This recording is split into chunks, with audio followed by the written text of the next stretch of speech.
잠깐 프린트 이제 책 나가기 전에 여러분들 여기 잠깐 여기 제 거 화면 봐주세요. 예.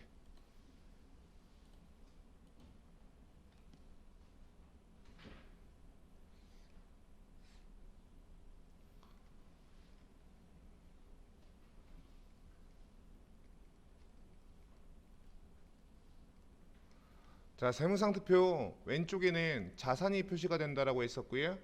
자, 오른쪽에는 부채와 자본이 표시가 된다라고 했었고요. 자산은 가지고 있으면 돈 되는 걸 자산이라고 한다라고 했었죠. 예, 그래서 자산은 원래 이제 여러분들 이제 원론적으로 들어갑니다. 유동자산과 비유동자산으로 구분을 합니다.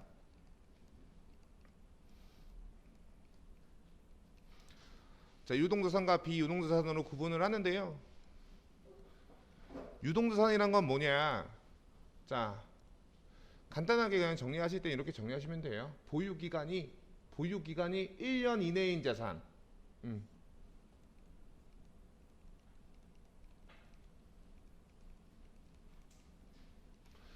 자, 보유기간이 1년 이내인 자산을 자, 유동자산이라고 합니다. 유동자산.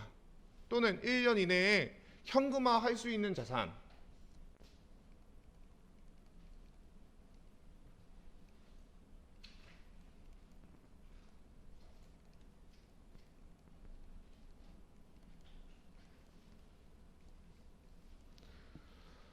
일 년 이내에 현금화할 수 있는 자산을 유동자산이라고 하는 거예요. 그래서 이제 유동자산은 다시 자, 당좌자산과 재고자산으로 세분화됩니다.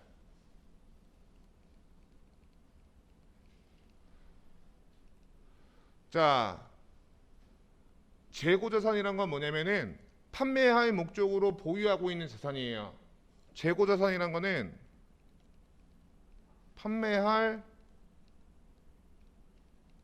목적으로 보유한 자산을 말합니다. 그럼 당좌자산은 뭐냐? 당좌자산은 보유기간이 1년 이내이거나 1년 이내에 현금화할 수 있는 자산인데 재고자산이 아닌 판매할 목적으로 보유하고 있는 자산이 아닌 모든 자산을 통틀어서 다 당좌자산이라고 하는 거예요. 그래서 이거 이외를 자, 당좌자산이라고 합니다. 당좌자산에는 주석 표시 1번 했어요. 네. 당좌자산에는 어떤 것들이 있냐? 저는 이제 묶어서 좀 표시를 해볼 건데요. 첫 번째, 현금 및 현금성 자산이라는 게 있고요. 두 번째, 매출 채권이 있고요. 매출 채권은 여러분들 배우셨죠? 예. 매출 채권이 있고요. 자, 그리고 세 번째, 단기 투자 자산이 있고요. 네 번째, 기타의 당좌 자산으로 구분이 됩니다.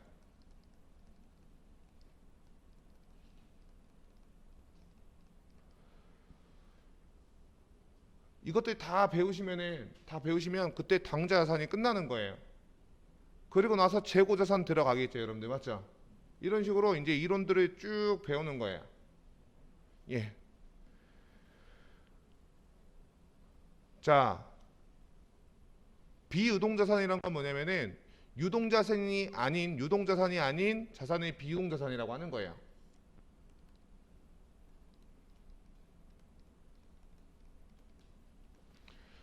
그러면 보유기간이 일반적으로 다 1년 넘어가겠죠. 그래서 투자자산, 유형자산, 무형자산, 기타 비유동자산으로 세분화됩니다.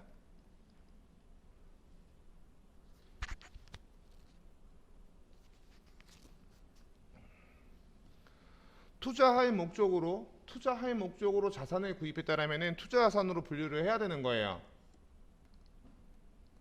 투자할 목적으로 자산을 취득했다라면은 투자 자산으로 분류를 해야 돼요. 근데 투자를 목적으로 건물과 토지를 살 수도 있죠. 집가 상승을 목적으로 할 수도 있잖아요. 그때는 이제 나중에 알게 드릴 건데 투자 부동산이라는 계정 과목으로 처리를 해요. 그러면 투자 부동산이라는 계정 과목으로 처리하게 되면은 투자 자산으로 분류가 되는 거예요. 그래서 이제 이러한 범주에 뭐 당자산 범주에 많은 계정 과목들이 들어가 있고 이제 재고자산 범주에 많은 계정 과목들이 들어가 있고 그런 계정 과목들을 다 배워 나가는 거예요. 예. 자, 유형 자산은 뭐냐면은 영업 활동에 사용할 목적이어야 돼요.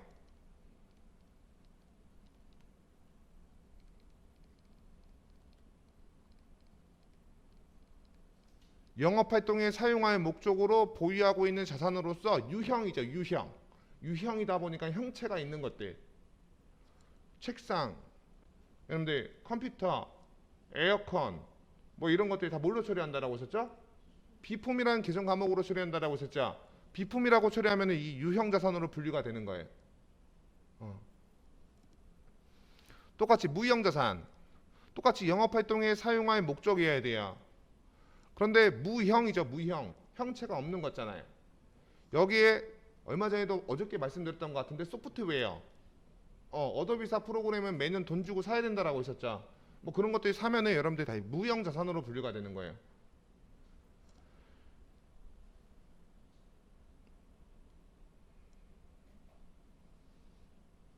자, 그리고 기타 비유동 자산은 보유 기간이 1년 넘어가는 자산인데 투자 자산으로 분류 안 되고 유형 자산으로 분류 안 되고 무형 자산으로 분류가 안 되는 것들은 다 기타 비유동 자산으로 분류를 합니다. 말 그대로 기타예요. 기타다 보니까 그렇게 중요하진 않아요. 여기에서 계정 과목 한 3개 정도만 보시게 될 거예요. 여기에서 이제 뭐 나중에 배우실 건데 뭐 이제 임차 보증금 배울 거고요. 배운 것 같은데 맞죠? 다시 한번 설명드릴 거고요. 전세금이란 거 설명을 드릴 거고요. 그 다음에 부도어음과 수표라는 계정 과목에 대해서 설명을 드릴 거예요.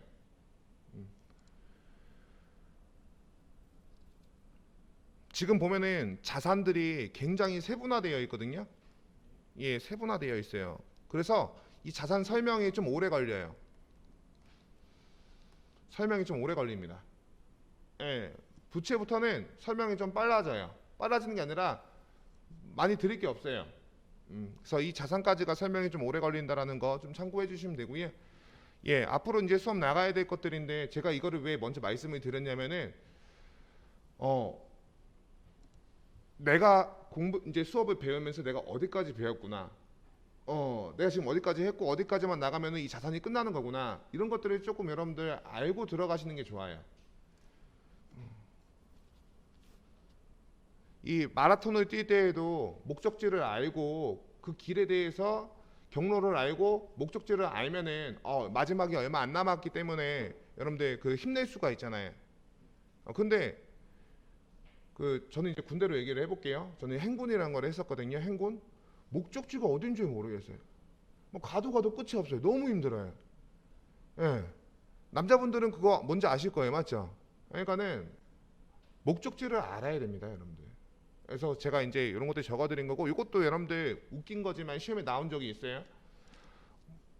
다음 비유동자산으로 다음 항목들 중에서 이론 시험에서 비유동자산에 해당하지 않는 것은 1번에 투자자산, 2번에 유형자산, 3번에 무형자산, 4번에 재고자산.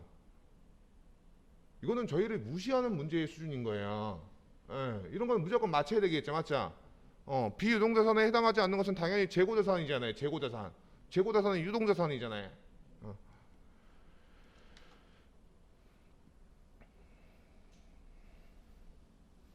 그래서 요거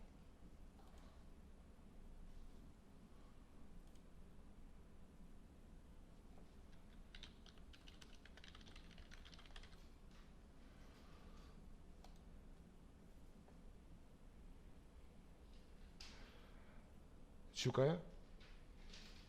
피하고 계세요? 외워놓으면 좋아요. 여러분들 제가 지금 책 안 보고 적잖아요. 저는 맞죠? 본지 안 본지 모르죠? 아. 책에는 너무 많은 내용들이 들어가 있다 보니까 정립하기가 쉽지가 않아요. 그래서 제가 정리해야 되는 거 위주로 정리하시면은 여러분들 뭐 시험 보시는데 합격하시는데 문제될 거 전혀 없습니다.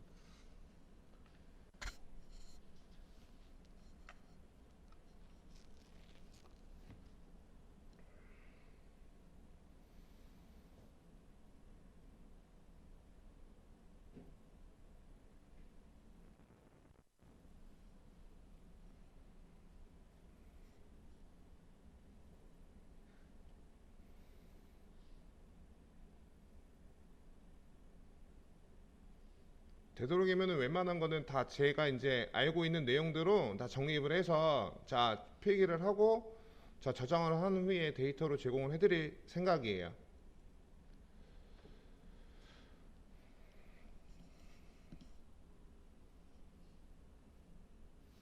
뭐 이제 이거에 대한 내용 책에 나와 있겠죠.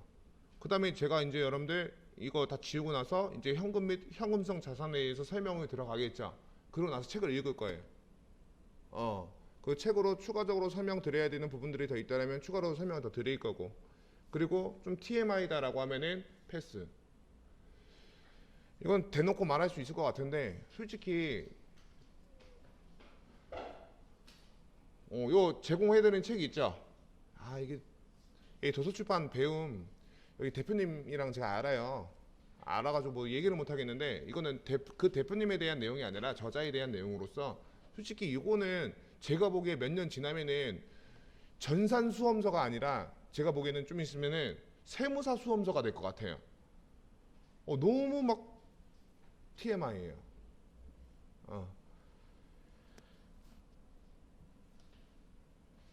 그래서 제가 보라는 것만 위주로 많이 보세요. 자, 이거는 지우겠습니다. 네. 저장했는데 이거.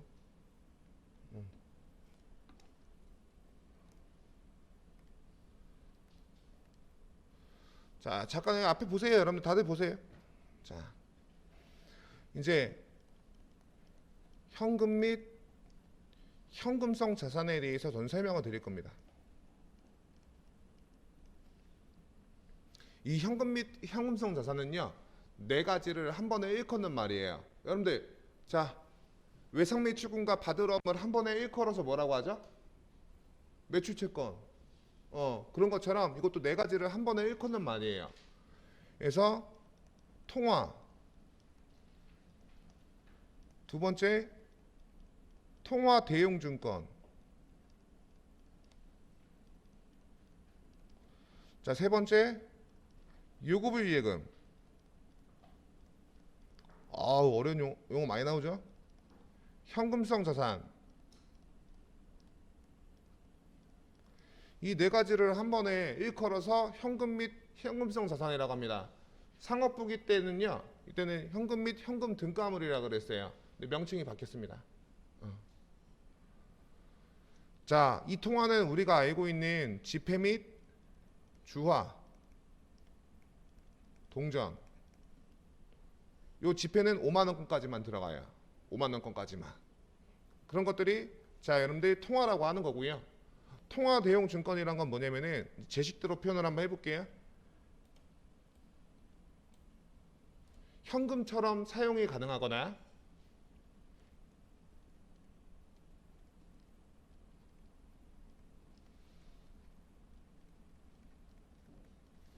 현금처럼 사용이 가능하거나 현금으로의 전환이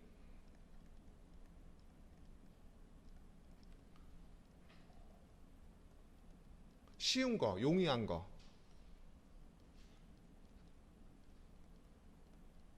한 것들을 통화대용 증권이라고 합니다. 자, 그래서 여기에는 어떤 것들이 있냐? 자기압수표가 있어요. 자기압수표.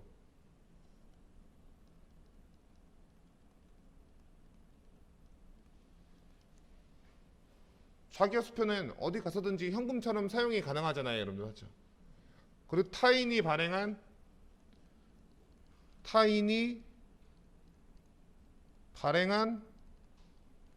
당좌 수표. 그러면 당좌 수표 받으면은 빠른 시일 내에 자 뭘로 바꾼다라고 했죠? 돈으로 바꾼다라고 했잖아요. 현금으로의 전환이 굉장히 쉽죠.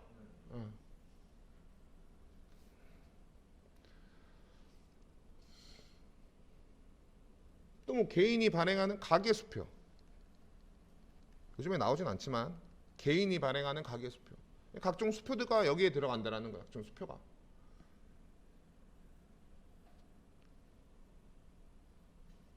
자, 그리고 우편한 증서라는 게 있어요. 우편한 증서. 이 우체국에서 취급하고 있는 거거든요. 제가 간단하게 설명을 드려볼게요. 이건 설명은 드리고 설명드린 부분은 뭐 지울 겁니다. 예. 자, 우리나라의 수도 서울이 있고요. 자, 울산이 있어요. 이제 저희 부모님이 원래 이제 어머님은 대구 분이고요. 아버지는 울산 분인데 이렇게 서울로 올라오셨어요. 그래서 이제 뭐 아프시기 전까지는 자수성가를 했죠. 그러면은 이제 시골에 할아버지 할머니가 계시는데 용돈을 생활비를 보내드려야 되잖아요. 뭐 어떻게 하냐면은 과거에는 자 우체국은 어디서 하는 거죠? 나라에서 하잖아요. 우체국은 나라에서 해요. 그래서 우체국이 도처에 있어요. 우체국에 가서 돈을 주고요. 우편안이란 걸로 바꿉니다. 우편안이란 걸로 바꾸고 할아버지 할머니한테 보내드려요. 그러면은 이제 할아버지 할머니는 우편안을 받았죠. 그거를 통해서 사시는 인근 지역에 또 뭐가 있겠다? 우체국이 있겠죠. 그래서 우편안을 제시하고 돈으로 바꾸시는 거예요. 자, 좀 어려운 말 써볼게요. 이제 우편안이란 거는 금융기관의 전산망이 설치되어 있지 않은 거래처에 대금을 결제할 때 사용하는 방법으로서 수단으로서 요즘에는 금융기관의 전산망이 설치되어 있지 않은 곳이 없잖아요. 그래서 안 쓰는 거예요. 잘. 말은 어렵게 했지만 여러분들 간단하게 이렇게 생각하시면 돼요. 그리고 아직까지도 우체국에서 우편안 바꿀 수 있대요. 한번 가서 바꿔보세요, 여러분들.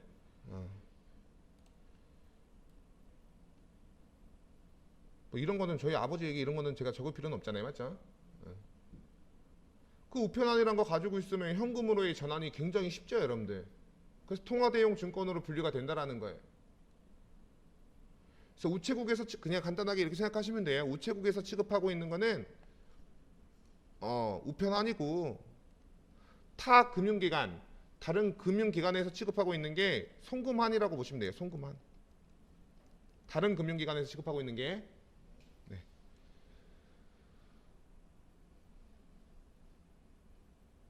자, 그리고 자 만기가 도래한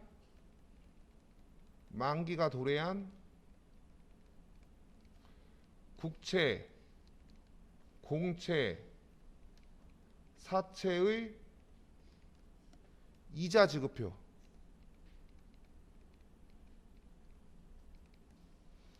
만기가 도래한 국채, 공채, 사채의 이자 지급표. 국채가 뭔지, 공채가 뭔지, 사채가 뭔지 간단하게 설명을 드릴 거예요. 우선 우리는 회사 입장에서 자 회계를 하는 거다 보니까 우선 회사 입장에서 먼저 좀 보여드릴 건데요. 회사가 있고요. 회사가 자금 조달을 하기 위해서 일반 대중으로부터 금융기관이 아니라 일반 대중으로부터 돈을 차입할 수 있어요. 차입을 하고요. 자, 차입을 했다라는 증서로 발행해 주는 게 회사가 발행하는 채무증권이다라고 해서 사채라고 합니다. 사자가 회사 사자예요. 회사 사자. 그러면 이 회사는 이 일반 대중에게 자 정해진 날마다 뭐를 줘야 된다? 이자를 줘야 되고요. 만기에는 원금 상환해야 돼요. 그러면 이제 일반 대중은 더 이상 일반 대중이 아니라 채권자가 되겠죠. 이 회사로부터 돈을 받을 수 있는 권리가 있는 자가 되니까. 맞죠? 여기가 회사가 아니라 국가잖아요. 국가가 되면은 국채가 돼요. 여기 사채를 발행하는 주체가 이제 지자체예요. 지자체. 지방자치단체. 시라면 시청, 구라면 구청이 지방자치단체거든요. 지자체가 되면 이 사채를 발행하는 주체가 지자체면은 공채가 되는 거예요.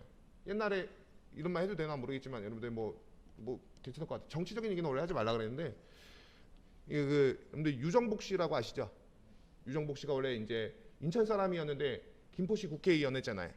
그래서 김포시 국회의원 하고 다시 이제 인천으로 가서 인천시장에 출마해가지고 됐잖아요. 재선은 못했지만 맞죠? 근데 그 인천시장 출마했을 때 인천시가 발행한 공채가 너무 많다 이거죠. 이거를 지금 줄여야 되는 게 최대 관건이다. 막 그런 게 이제 좀 대두가 됐었거든요. 그래서 제가 이 말을 하는 이유가 뭐냐면은 인천시는 지자체잖아요. 인천시는 지자체다 보니까 공채를 발행. 그러니까 이 국채, 공채, 사채 이런 용어들을 너무 처음 듣다 보니까 여러분들 제가 이제 그걸 이렇게 말씀을 드리는 거예요. 비유해서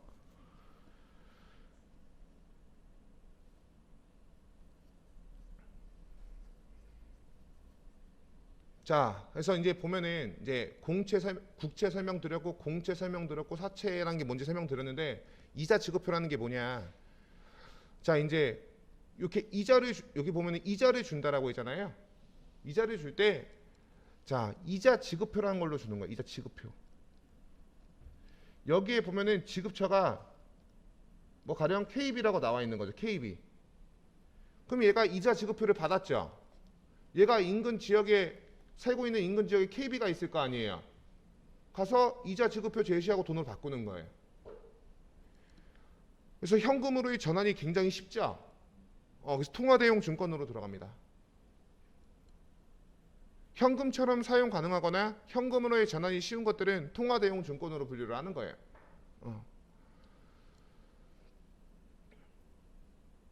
자, 이어서 배당금 지급표.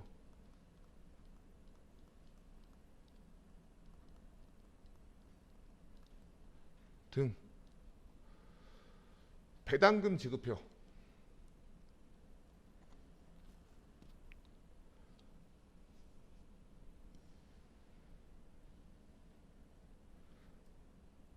자, 현대가 있고요.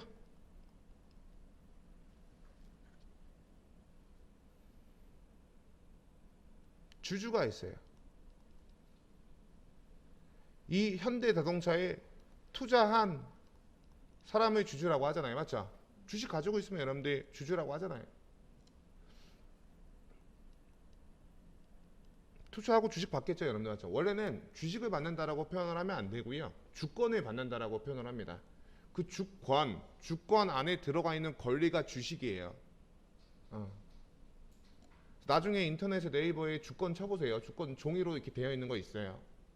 그 안에 들어가 있는 권리가 주식입니다, 여러분들.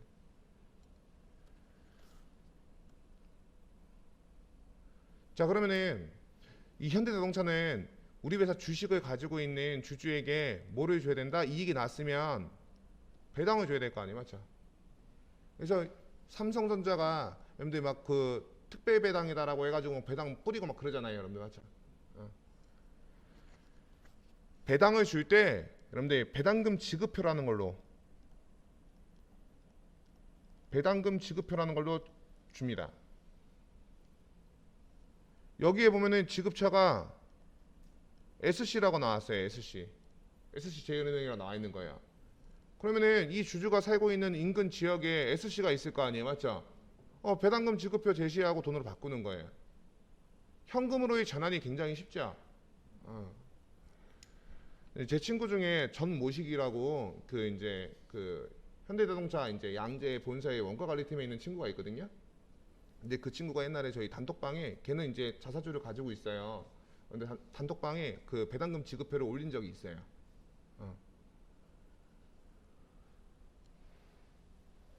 그래서 지금 제가 설명드린 이런 것들이 통화 대용 증권으로 분류가 된다라는 거 알고 계시면 돼요. 이 정도만 알고 계셔도 넉넉합니다. 자, 그리고 요구부위 예금. 요구부위 예금은 뭐냐면은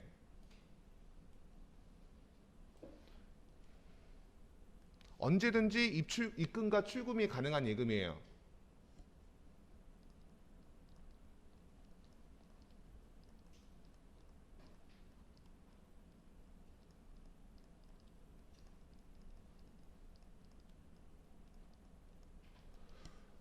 언제든지 입금과 출금이 가능한 예금으로서 요구부위 예금이란 건 여기에서 이제 보통 예금이 있고요. 당좌 예금이 여기로 들어갑니다. 당좌 예금. 우리가 분배할 때 사용하는 그 계정 과목들이 있죠. 이게 여기로 들어가요. 보통 예금은 우리가 가지고 있는 일반적인 입출금 통장이에요. 입출금 통장, 보통 예금은. 예. 근데 당좌 예금은 제가요, 이거 다 지우고 나서 표시해서 별도로 설명드릴 겁니다. 이론 시간에서는 그냥 그렇게만 배웠죠. 자, 당좌 예금 통장에 입금을 하거나 당좌 수표를 발행해서 지급했을 때 당좌 예금을 쓰자 이렇게 배웠잖아요. 근데 지금 이제 원론적인 이론을 배우는 시간이다 보니까 좀 더 자세하게 당좌 예금, 개설 보증금, 당좌 예금이란 통장을 만들기 위해서 보증금을 걸었을 때 어떻게 하냐? 그리고 거래를 했을 때 어떻게 하냐? 그리고 이거와 관련해서 당좌 차월 문제가 나올 수 있거든요. 당좌 차월 내용에 대한 내용도 설명을 드릴 거예요.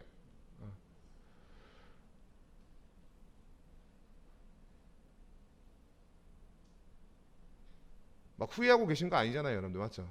대답이 점점 줄어들고 있는데 내가 괜히 지금 듣고 있나 이렇게 생각하실 필요 없어요, 여러분들.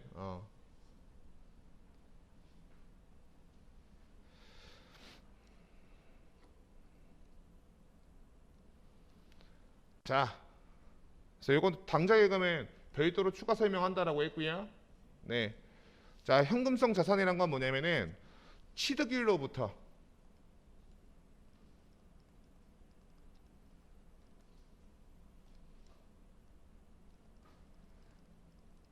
만기가 3개월 이내에 도래하는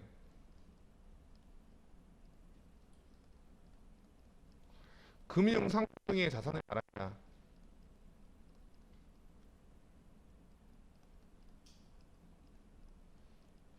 요거 빨간색으로 적을게요. 이거 조금 지우고 요것도 빨간색. 여기가 중요한 포인트예요.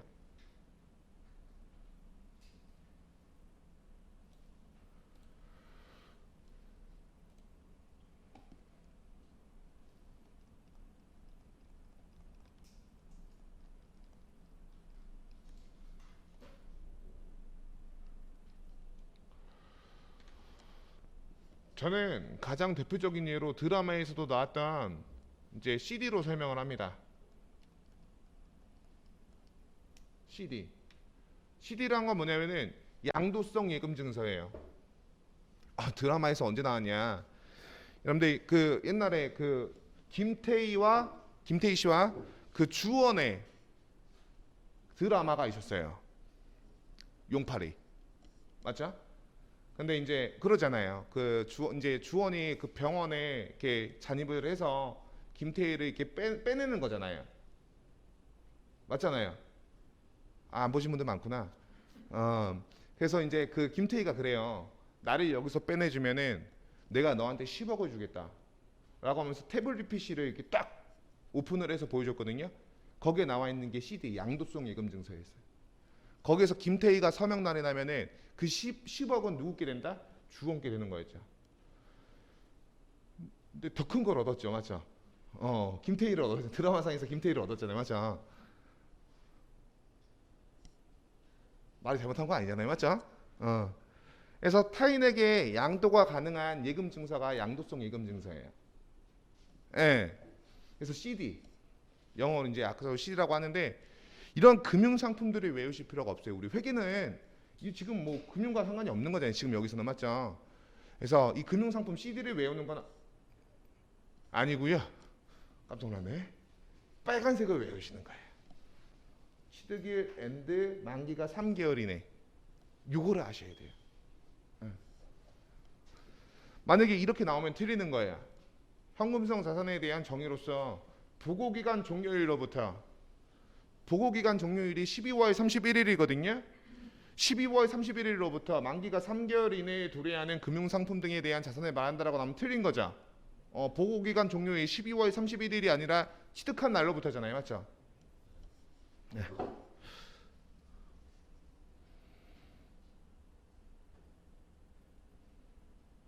네. 그래서 요거는 제가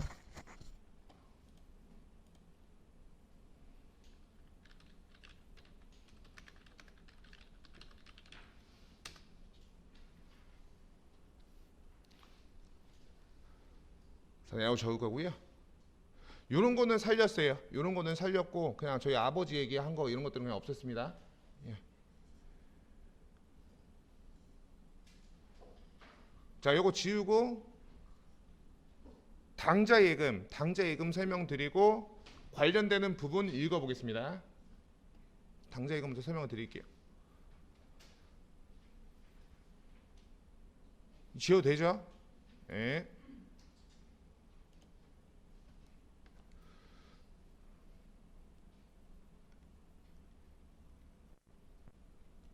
아까 주석 표시해놔서 이렇게 주로 표시를 한 거고요. 당좌예금. 당좌예금은 정리를 할 때 크게 세 가지로 정리하시면 돼요. 세 가지 포인트로. 자, 첫 번째 개설보증금. 자, 두 번째 거래와 관련된 내용. 세 번째 당좌 차월.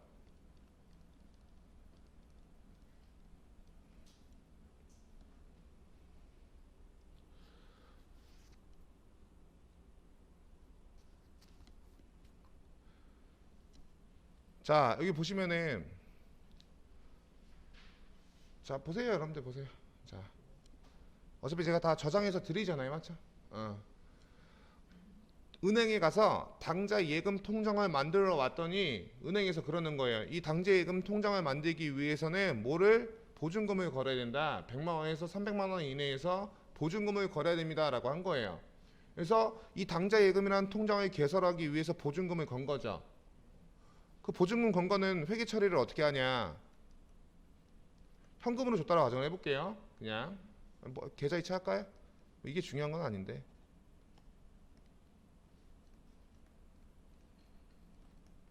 뭐 100만 원 줬다라고 가정을 해볼게요. 100만 원. 반대편면에 이 개설 보증금을 주기 위해 당좌 예금이라는 통장을 만들기 위해서 개설 보증금을 줬는데 그 개설 보증금 준 거에 대해서는 뭘로 처리를 하냐? 이거는 예전에는 시험에 나왔었어요. 근데 요즘에 잘 안 나오더라고요. 뭘로 처리한다? 특정 현금가 예금이란 계정 과목으로 처리를 합니다. 특정 현금가 예금. 금액은 얼마? 100만 원. 아까 전에 여러분들 뭐 이렇게 배웠죠. 유동자산은 당좌자산, 재고자산, 비유동자산은 투자, 유형, 무형, 기타로 나눠진다라고 했었죠. 얘는요 투자자산으로 분류가 돼요. 투자자산으로 분류가 됩니다.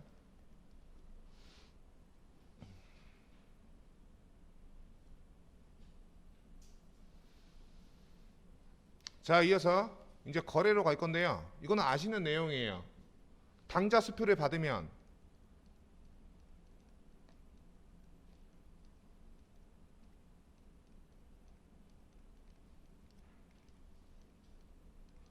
자, 여러분들 당좌 수표 받으면 빠른 시일 내에 뭘로 바꾼다? 현금으로 바꾸기 때문에 현금으로 처리한다라고 했었죠? 예, 당좌 수표 받으면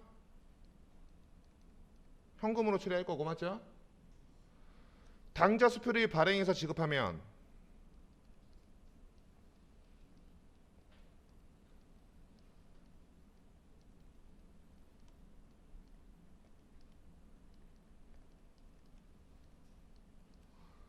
당좌 수표를 발행해서 지급하면 대변에 뭐 적는다? 당좌예금 적는다라고 했었죠? 우리 회사 당좌예금 전액이 줄 거니까 당좌예금 적는다라고 했잖아요. 네.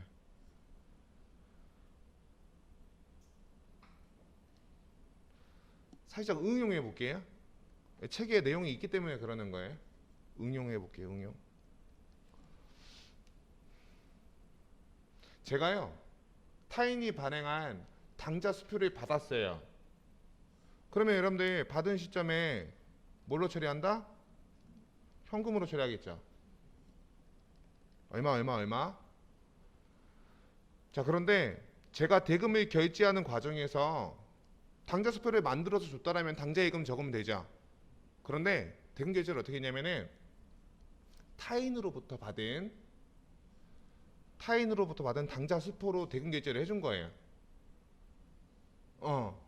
그때는 제가 당좌 수표를 발행해서 지급했다라면은 그냥 내가 직접 만들어 줬다라면 당좌 예금이지만 지금 뭐 A라는 거래처로부터 당좌 수표를 받은 게 있었는데 B라는 거래처에 대금 결제를 해주는 데 있어서 타인이 발행한 당좌 수표로 대금 결제를 해준 거죠.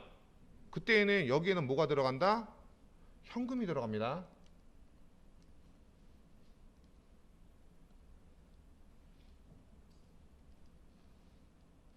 타인이 발행한 당좌 수표로 대금 결제를 한 거예요.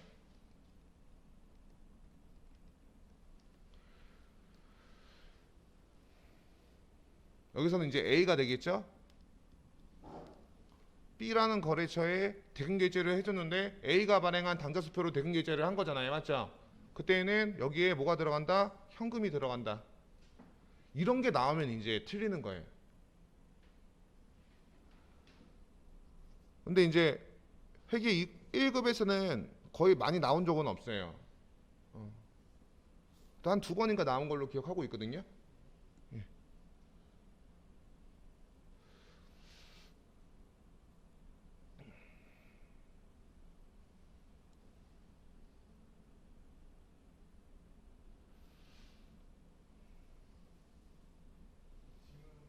네, 물어보셔도 돼요. 네, 네, 맞습니다. 네네. 그렇죠. 당좌자산은 유동자산, 그 당좌자산 이제 이 당좌 예금은 당좌자산으로 분류가 되어 있죠.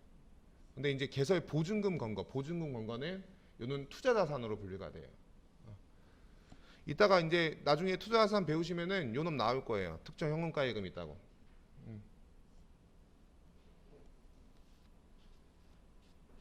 이거는 보증금은 말 그대로 예금 잔액이 아니라 이건 말 그대로 보증금으로 건 거예요. 보증금으로. 자, 당좌 차월 설명드리겠습니다. 당좌 차월. 근데 제가요, 여기 잠깐 보시면은 당좌 예금 잔액이 있어요. 당좌 예금 통장 만들었고, 자, 1억 예금한 거예요. 1억 예금한 거죠. 그런데 이 당좌 예금 통장은 한도란 거 설정할 수 있어요. 한도를 3억까지 설정을 해놓은 거예요. 3억까지. 그러면은 예금 잔액이 1억밖에 없다 하더라도 3억까지 쓸 수 있어요. 이게 당좌 예금에 대한 특징이에요. 제가 당사가 있고요, 거래처가 동사가 있는데 상품을 2억치 구입을 했고요, 당좌 수표를 발행해서 지급했어요.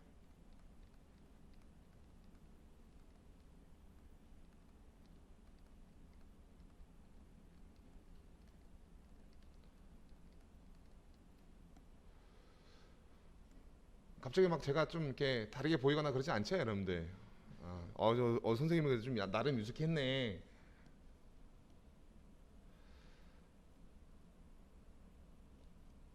자, 이거 분개 한번 해볼게요.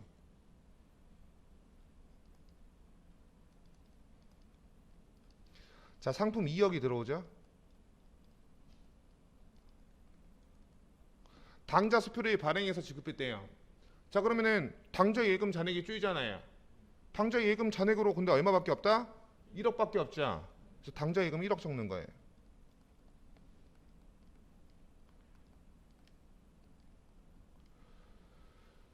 그리고 실제로 프로그램에 보시면은 당좌 차월이라는 계정 과목이 있어요.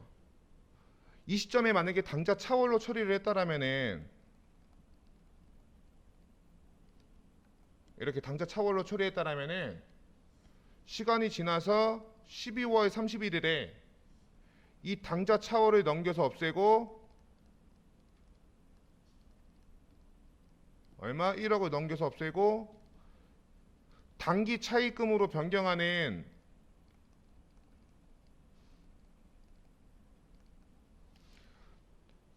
분개를 하셔야 돼요. 그런데 이거 하기 싫다. 빨간색으로 할까? 이거 하기 싫다라고 하면 어떻게 하냐? 요 시점에 눈이에요. 요 시점에 바로 그냥 당좌 차월로 하지 마시고요. 단기 차입금으로 하시면 돼요. 단기 차입금 얼마? 1억. 선생님, 왜 단기 차입금인가요? 이거에 대한 설명은 책에 없어요. 근데 제가 설명을 드리는 이유가 이제 왜 단기 차입금을 설명한지에 대한 이유를 설명을 드리자면 마이너스 통장과 비슷한 거예요. 마이너스 통장 만들어 놨어요. 제가 마이너스 1,500만 원까지 설정을 해놓은 거죠. 한 1,000만 원까지 썼어요. 근데 제가 그 통장에 돈 넣었어요. 그러면 여러분들 마이너스가 줄잖아요. 맞죠? 이것도요, 여러분들 당기 차월액이 있다라고 하면은 그 통장에 돈을 넣은 거잖아요. 돈을 넣게 되면은 그 돈부터 까지는 거예요. 그럼 돈 땡겨 온 거잖아요. 은행 돈 땡겨 온 거죠. 그 돈부터 까지니까 단기 차입금 빨리 갚잖아요. 맞죠? 단기 차입금인 거예요. 근데 이제 이렇게 아시면 돼요, 여러분들. 이제 시험에서는 당좌 차월이랑 계정 과목으로 하라고 나온 적은 없었고요. 다 단기 차입금으로 하도록 나왔었습니다. 그러면은 단기 차입금으로 바로 해버리면은 12월 31일에 이거 대체 분개를 하실 필요가 없는 거잖아요, 맞죠? 그리고 왜 단기 차입금으로 처리하는지 말씀을 드린 거예요. 이 돈부터 까지잖아요, 맞죠? 돈 넣게 되면은 추가적으로 당좌 예금 통장에 돈을 입금하게 되면 이 돈부터 까지는 거예요.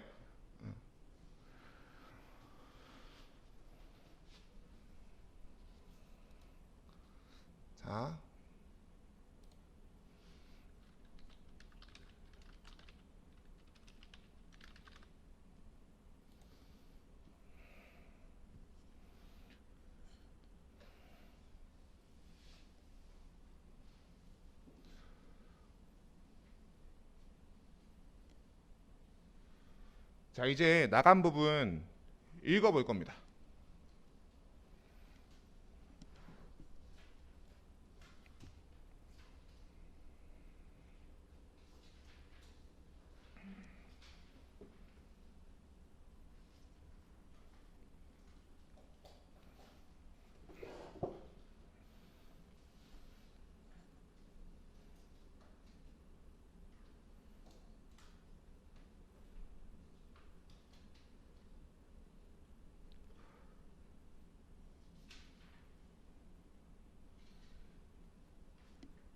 자, 읽어보겠습니다. 자, 40페이지의 당좌 자산이고요. 자, 유동자산이란 보고기간 종료일로부터 12월 31일로부터 1년 이내에 현금으로 전환되거나 소비될 것으로 예상이 되는 자산으로서, 자, 당좌자산 동그라미, 재고자산 동그라미, 당좌자산과 재고자산으로 구분이 된다.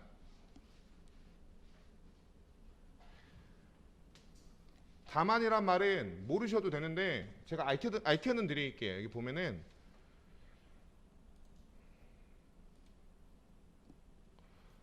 자, 영업 주기가 일반적인 회사들은 다 1년이에요. 1년. 그런데 영업 주기가 좀 긴 회사들이 있어요. 긴 회사들. 가령 뭐 조선업은 여러분들 배 만드는 곳이죠. 이 조선업은 영업 주기가 3년이래요.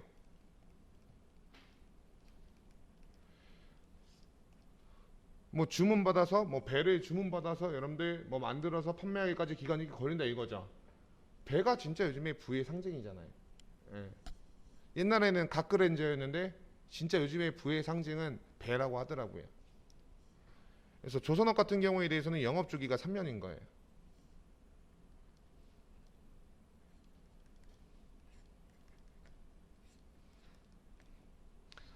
이게 영업주기다라는 거죠. 어디? 조선업에. 자, 물건을 외상으로 팔았어요. 외상으로 판매를 했죠. 이때 회수하기로 한 거예요. 외상 대금을 이때 회수하기로 한 거죠. 그러면은 여러분들 X1년도 입장에서 보고기간 종료일로부터 1년 이후에 1년 이내가 아니라 1년 이후에 회수가 된다 하더라도 영업주기 내에서 회수를 하잖아요. 맞죠?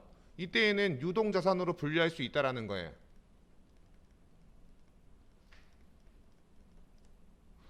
근데 이거는 말 그대로 특수업종인 경우에 대해서만 적용하는 건데 저 같은 경우 책 만들려고 하면 이 내용 안 적습니다. 왜? 이론 시험에서 몇 번 안 나왔거든요. 이론 시험에서. 그리고 우리 업종이 아니잖아요.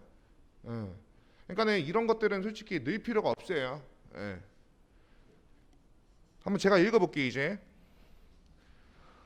정상적인 영업주기 내에서 특수업종이라고 생각하시면 돼요.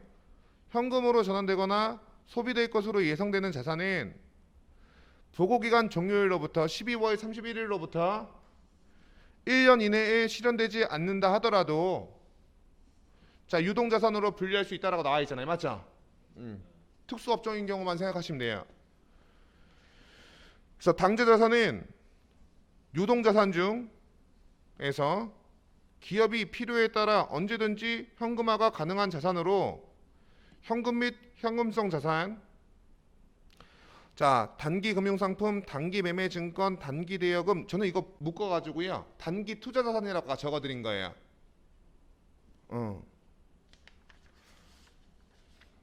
자 여러분들 잠깐 43페이지 보세요. 위 상단에 보시면은 요 세 가지 묶어서 뭐라고 표현할 수 있다? 단기 투자자산으로 표현할 수 있다라고 나와있죠? 단기 투자자산은 1번에 단기 금융상품, 2번에 단기 대여금, 3번에 단기 매매 증권으로 구분이 된다라고 나와 있잖아요. 맞죠? 그래서 저는 아까 전에 정리해 드릴 때 단기 투자자산으로 정리해 드린 거고요. 다시 40페이지로 넘어와서 자, 매출채권. 매출채권은 외상매출금과 받으러움을 한 번에 일컬어서 매출채권이라고 하잖아요. 맞죠? 그러니까는 이거는 묶어서 표시했으면서 그러면 앞에 것도 묶어서 표시하든가. 그래요. 이게 자꾸 그렇죠. 자 미수금, 미수수익. 미수금과 미수수익은 틀려요. 이 미수수익이 여러분들이 조금 힘들게 할 거예요. 살짝 제가 어저께 적어드렸는데 수동결산에서 나옵니다. 수동결산에서. 어저께 이제 수동결산에는 예시로 이런 것들이 있습니다라고 했는데 이제 손익의 이연이라고 해서 선급 비용과 선수 수익이 있고 손익의 발생이라 그래서 미수 수익과 미지급 비용이 있습니다라고 했거든요. 얘가 여러분들이 좀 힘들게 할 거예요. 여튼 이런 거 이제 하나하나 다 배워가는 거예요. 이론적으로. 선급금, 선급 비용 등이 있습니다라고 나와 있죠. 또 선급금과 선급 비용은 틀려요. 저는 이제 아까 매출채권 말고 이제 매출채권까지 적었고 그 나머지는 기타의 당좌자산이라고 했거든요. 짜지구레한 것들을 그냥 묶어서는 기타의 당좌자산이라고 적어놓은 거예요. 그래서 현금 및 현금성 자산이 나왔죠? 현금 및 현금성 자산 한번 읽어보겠습니다. 현금 및 현금성 자산이란 가장 유동성이 높은 자산으로서 움직임이 활발하다라는 거죠. 잦은 거래가 있다라는 거죠. 현금, 요구불이예금, 현금성 자산으로 구성된다라고 나와 있네요. 근데 이 사람은 통화 및 통화 대용 증권을 현금으로 묶었죠. 근데 저는 아까 전에 통화 대용 증권, 요구불이예금, 현금성 자산을 한 번에 묶어서 현금 및 현금성 자산으로 한다라고 말씀을 드렸고요. 네, 현금. 기업이 보유하고 있는 자산 중 가장 유동성이 높은 자산으로 통화뿐만이 아니라 통화와 언제든지 교환할 수 있는 통화 대용 증권까지 포함된다라고 나와 있죠. 그래서 보시면은 통화, 지폐와 동전이라고 나와 있죠. 저는 아까 지폐와 주화라고 적었습니다. 주화와 동전은 같은 개념이잖아요. 맞죠? 통화 대용 증권. 자, 타임 발행 당좌 수표. 자, 은행 발행 자기압 수표. 송금환, 우편환, 지급기일이 도래한, 만기일이 도래한 공채, 국채도 들어가요. 사채, 이자 지급표, 배당금 지급 통지표 이런 것들이 다 들어간다라고 나와 있죠? 네. 단 거기에 밑줄 쫙 치고 별표. 밑줄 쫙 치고 별표. 선의자 수표란 건요. 여러분들 어음에 보면요. 어음에 보면은 여기에 발행일이 적히거든요. 제가 발행 어음은 여기에 발행일이 적혀요. 오늘이 몇 월 며칠이죠? 6월 25일이요? 여기를 가령 2021년 오늘 발행하는 거예요. 근데 가령 7월 15일로 발행을 하는 거예요. 선의자 수표라는 거는 말 그대로 어음이에요. 어음이에요. 어음. 미래일자를 발행일자로 미리 발행하는 거예요. 그래서 보면은 여러분들 보면은 선의자 수표는 그냥 어음이다라고 나와 있죠. 어음. 자, 차용 중소는 여러분들 아시죠? 쉽게 말해서 신체 포기각서잖아요. 이거는 통화대용 증권으로 들어가지 않는다라는 거예요, 지금. 자, 그리고 수입인지 국가에 내는 행정수수료잖아요. 자, 그리고 엽서, 우표 등은 제외한다라고 나와 있죠. 엽서, 우표는 여러분들 뭘로 처리해요? 통신비. 잘하셨어요. 이런 것들은 어디에 안 들어간다? 통화대용 증권에 분류되지 않는다라는 거 알고 계시면 돼요. 자, 선의자 수표 있죠. 선의자 수표. 선의자 수표는 그냥 어음이에요. 어음이라고 생각하시면 돼요. 그렇기 때문에 통화대용 증권에 안 들어간다. 이렇게 정리하세요. 각종 수표가 통화대용 증권에 들어가지만 선의자 수표는 어음처럼 취급이 되다 보니까 여러분들 그냥 여기 안 들어간다 생각하시면 돼요. 예. 나머지는 당연한 거고, 맞죠? 요구비 예금 볼게요. 요구비 예금. 자, 언제든지 입금과 출금이 가능한 예금으로서 보통 예금 또는 여러 가지 이 제자가 여러 제자거든요. 여러 가지 예금을 말한다. 예입과 인출을 수시로 자유로이 할 수 있는 통장식 은행 예금을 말합니다라고 나와 있죠. 예. 자, 그리고 당좌 예금. 자, 기업이 은행과의 당좌 거래 약정을 통하여 현금을 예입하고 예금액의 범위 내에서 수표를 발행하여 언제든지 자유로이 현금을 인출할 수 있는 예금을 말합니다. 오른쪽에 보시면은 당좌 예금이 나와 있는데, 자, 첫 번째 당좌 개설 보증금에 대한 내용이 나와 있고요. 두 번째 저는 거래라고 해서 적어드렸어요. 거래. 여기서는 당좌 예금 사례별 회계 처리라고 나와 있는 거고요. 세 번째 저는 당좌 차월이라고 적었죠. 얘도 당좌 차월이라고 적었잖아요, 맞죠?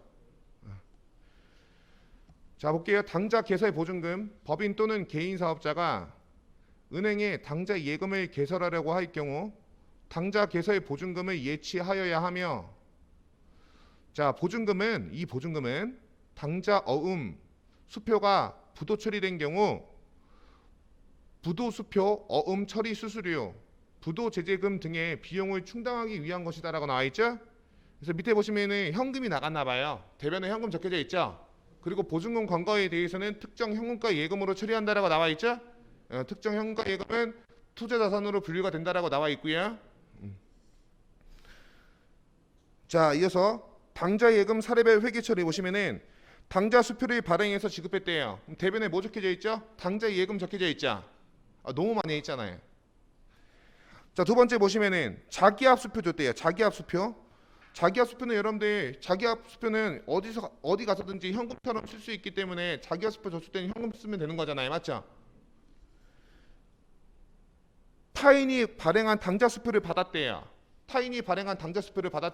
여러분들 그러면은 빠른 시일 내에 은행에 제시하고 돈을 바꿀 거 아니에요, 맞죠? 그럼 현금 처리한다라고 했었죠. 제가 알려드린 게 더 오버네요. 옛날에 이 책에 있었던 것 같은데. 근데 A라는 거래처로부터 당좌 수표를 받았어요. 그럼 빠른 시일 내에 현금으로 바꿀 거니까 현금 적는다라고 했었죠. 근데 B라는 거래처에 대금 결제를 하는데 A라는 거래처로부터 받았던 당좌 수표를 준 거예요. 그러면 그때는 대변에 뭐 적는다라고 했었죠? 현금 맞죠? 당좌 차월은 여러분들 은행 돈 땡겨 쓴 거잖아요. 그러니까 유동부채로 들어간다라는 거예요. 유동부채로. 부채다. 한번 읽어보겠습니다.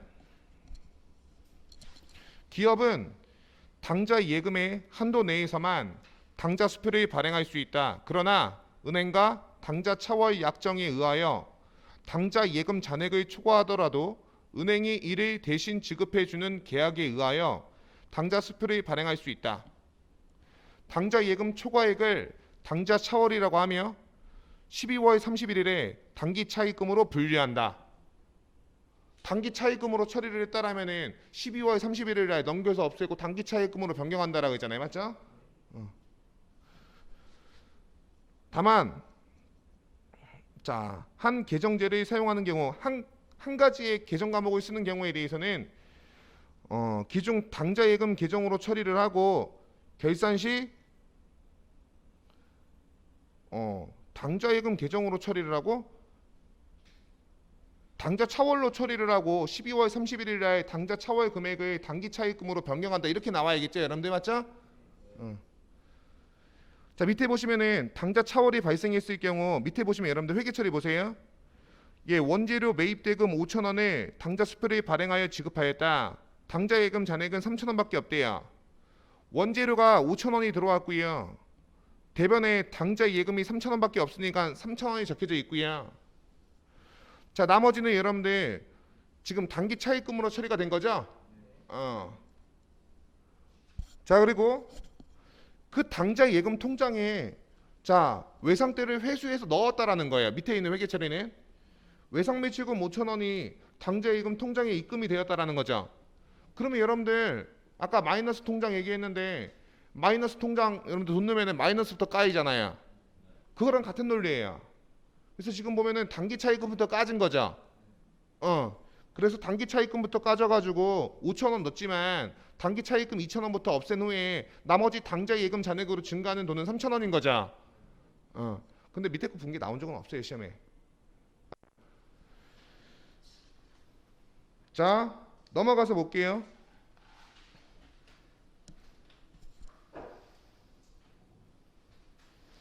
42페이지죠. 42페이지. 예. 현금성 자산. 현금성 자산이란 큰 거래 비용 없이 현금으로의 전환이 쉽고 이자율 변동에 따른 가치 변동의 위험이 중요하지 않은 것으로서 뒤에 말이 중요해요. 밑줄 짝 치고 별표. 취득 당시 만기가 3개월 이내에 도래하는 금융상품 등의 자산을 말합니다라고 나와 있죠. 예, 취득 당시 동그라미. 자, 만기가 3개월 이내 동그라미.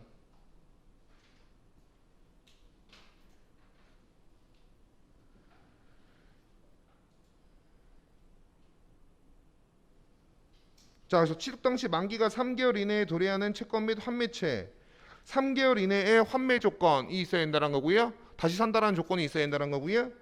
뭐 취득 당시에 상환일까지의 기간이 3개월 이내인 자, 상환 우선주 이런 것들이 나오는데 상환 우선주 이런 것들을 외우는 게 아니에요, 여러분들.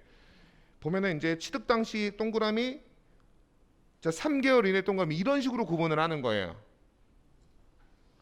위에 것도 취득 당시의 동그라미 3개월 이내의 동그라미.